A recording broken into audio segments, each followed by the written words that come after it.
بسم اللہ الرحمن الرحیم۔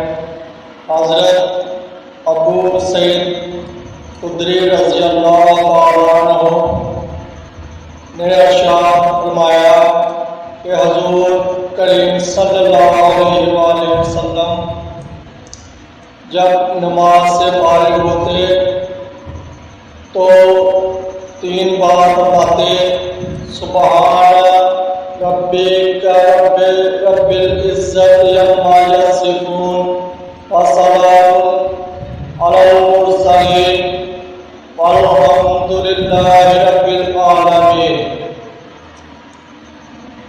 پاک ہے تیرا رب عزت والا